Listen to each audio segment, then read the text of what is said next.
Listen carefully. Burkina Faso is preparing a massive attack on Ivory Coast as we speak. In the early hours of January 7, 2026, Burkina Faso's government reported it has foiled a coup plot to assassinate President Ibrahim Traoré and other officials in Burkina Faso. The coup plot was designed to wipe out the entire leadership and throw the nation into chaos. The fingers of the investigators pointed directly at one man, Paul-Henri Sandaogo Damiba. The man Traoré ousted in 2022 for failing the people is now a bitter ghost living in exile, trying to burn down the house he could not lead. But Damiba is not acting alone. The African eye has seen the truth. This coup was fueled by a $125,000 bribe funded by the government of Ivory Coast. And Traoré's government is very angry with the involvement of the Ivory Coast in their issues. A series of high-profile meetings have taken place in the last 24 hours, and the government is now preparing an expensive attack as a response to Ivory Coast. Why is the Ivory Coast government so desperate to remove the Traoré? The truth is bitter. They are acting like a remote-controlled puppet for France. France is angry because Traoré has stopped them from plundering the state. They hate that he refuses to take a presidential salary, taking only what his fellow soldiers earn. They hate that he eats the same beans and rice as the common soldier. They want to replace him with someone they can control, someone like Damiba, who will let them steal their gold for pennies. But they underestimated the loyalty of the Cobras. The army and the citizens are standing like a mountain behind their captain. The plotters thought they could buy the soul of the military with a few $1,000s, but they found that the honor of a Burkinabe soldier is not for sale. As the sun rose on January 7th, the traitors were in chains instead of in power. The African eye sees that Ibrahim Traoré is still standing after 40 coup attempts. He is not just a president, he is a man protected by the very spirit of the land. But the saddest part of this is the neighbor's house is being used as a hiding place for snakes. The investigation into the foiled coup has uncovered a trail of filth that leads directly across the border.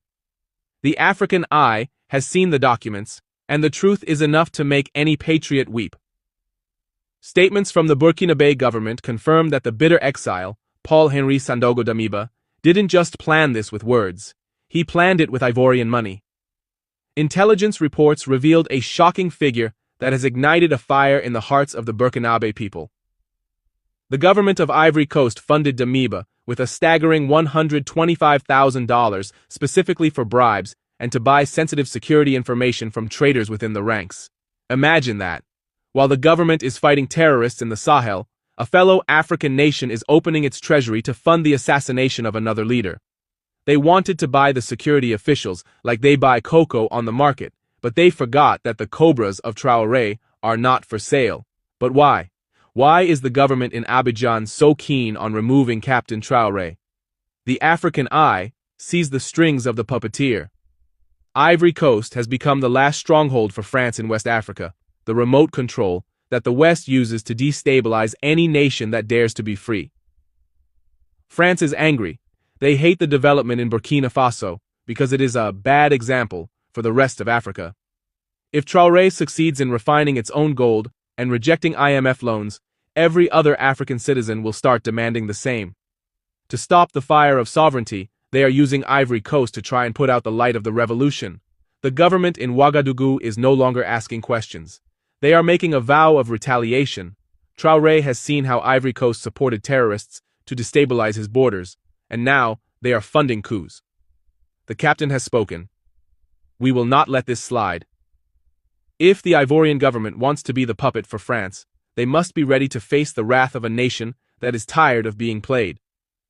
The young lion is strong, the people are awake, and the march toward the border is no longer just a rumor, it is a promise of justice. The atmosphere in Burkina Faso has changed from celebration to a cold, hard anger. After the shocking revelation of the $125,000 Ivorian bribe, Captain Ibrahim Traoré and his top commanders have entered the war room. The African eye has received reports that the government is no longer just filing diplomatic protests. They are preparing a massive and expensive march on the border. Our sources in Ouagadougou say the anger is reaching a boiling point. Traoré has vowed that he will not let this betrayal slide. For too long, Burkina Faso has played the role of the peaceful neighbor, while Ivory Coast has been used as a launchpad of chaos. First, it was the support for terrorists who sneak across the border to kill the people, and now it is the direct funding of assassins. The captain's message is clear. If you want war before you stop funding insecurity in our land, then war is what you will get. The government understands why Damiba is bitter. He is a man who mismanaged the country and let France plunder their gold. And now, he is eating the crumbs of his Ivorian masters. But what the Burkinabe people cannot forgive is a fellow African government acting as a remote control for a European power. The Ivorian leaders are behaving like puppets, pulling the strings that France provides to choke the revolution in the Sahel. But they have forgotten one thing. The puppet master is far away in Paris, but the young lion of Africa is right next door, and his claws are very, very sharp. The African eye sees that this is no longer just a border dispute. It is a fight for the sovereignty of Africa. If Traoré does not retaliate now, Ivory Coast will never stop being a weapon against the people's revolution. The mobilization has begun. Fuel is being stocked, commandos are being briefed, and the Cobra units are waiting for the final word. The world is watching, and the message from the streets of Ouagadougou is loud and clear. We are coming to end the interference once and for all. While the Ivorian puppets are living in luxury, the captain refuses to take a presidential salary. He takes the same pay as his soldiers, he sleeps in the same barracks, and he eats from the same bowl as the Cobra units. When you lead like a servant, your soldiers become your brothers, and you cannot buy a brother to kill his own blood. The $125,000 was met with a wall of integrity that no amount of Ivorian or French money could break. The African eye sees that this failed bribe has only exposed the weakness of the enemies. They are so desperate that they have to resort to leaked videos and clandestine funding because they know they cannot face Traoré in the light of day. The captain is still standing after 40 coup attempts, and each one makes him more legendary.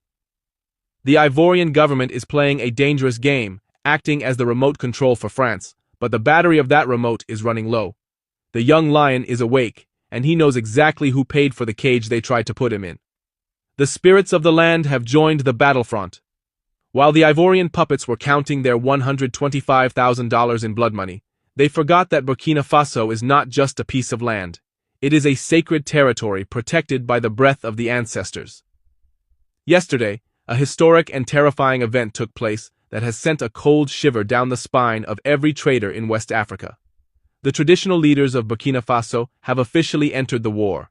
They have vowed to strike down any man, woman, or foreign power that seeks to bring down Captain Ibrahim Traoré. In a powerful ceremony that lasted until the moon was high, they rained down curses upon the plotters. They declared that Traoré is the son of the soil, and that anyone who attempts to spill his blood will find the very earth rejecting their footsteps. This is why, after 40 coup attempts, our captain is still standing tall. He is shielded by a power that no French missile or Ivorian bribe can ever touch. Why is this so important? Because in Burkina Faso, the revolution is not just political, it is spiritual. Traoré respects the traditions of the people, and in return, the spirits of the land have become his unblinking eyes. The traditional leaders warned that the Ivory Coast government is playing with fire. By funding Damiba and allowing France to use their soil as a remote control, they have invited the wrath of the ancestors. The elders said, "If the Ivorian leaders do not stop their interference, the wind will carry our message to their doorstep, and they will know no peace until they let the young lion be." The African eye sees that the enemies are now fighting on two fronts, the physical and the metaphysical. While the 1,000 commandos are guarding the palace, the spiritual warriors are guarding the captain's soul. The plotters thought they were just attacking a man, but they realized too late they were attacking a divine destiny. The traditional leaders have spoken, the youth are wild with revolutionary fire, and the message to Abidjan is clear. Your money is paper, but our spirits are eternal. The young lion is stronger than ever, and his protection is absolute. The time for talking is over, the time for action is here. The drums of war are no longer a distant sound, they are beating in the hearts of every Burkinabe patriot. Following the failed January 7th assassination plot, the government in Ouagadougou has made a historic decision. They are preparing a massive military strike on the positions that threaten our peace. Our sources confirm that Captain Ibrahim Traoré has issued his final warning to the Ivorian government. He has vowed that this is the last time Ivory Coast will be allowed to function as a puppet for France against the people of Burkina Faso. If they do not stop funding insecurity, if they do not stop giving Damiba a platform to plot, they will feel the full weight of the Burkinabe counterstrike. The young lion is moving with the force of 22 million people who are tired of being bullied by foreign-backed puppets. The world is watching in shock as the puppet master in Paris realizes that their remote control is broken. Every attempt to overthrow Traoré has only served to make him more powerful and more loved by his people. The Ivorian leaders are now in a state of panic. They thought $125,000 would buy them a new government in Ouagadougou, but instead, it has bought them a front-row seat to a revolution. The African eye sees that the Burkinabe army are not just ready to defend. They are ready to pursue the enemies of the motherland to the very ends of the earth. The message to the Ivory Coast and the West is simple. Africa has awakened. We are no longer the playground of empires. We are a people who will protect our leaders, our resources, and our future with everything we have. The 40 failed coups have proven that the hand of destiny is on Ibrahim Traoré's shoulder. The march has begun, the commandos are in position, and the spirits are leading the way. Burkina Faso is moving forward, and any obstacle in its path will be crushed by the weight of the honest men. The enemies thought they could use money, bribes, and foreign air support to kill a dream. They thought they could use a bitter exile like Damiba to return us to the days of plundering. They failed. They failed because they did not realize that Ibrahim Traoré is not just a leader. He is a synergy of the military strength, the people's love, and the ancestors' protection. The $125,000 bribe from the Ivory Coast was a drop of poison in an ocean of integrity. The 40 failed coups are 40 medals of honor on the chest of our revolution. We must understand that the fight for Burkina Faso is the fight for all of Africa. If we allow puppets to remove our lions, we will forever be prey for the hyenas.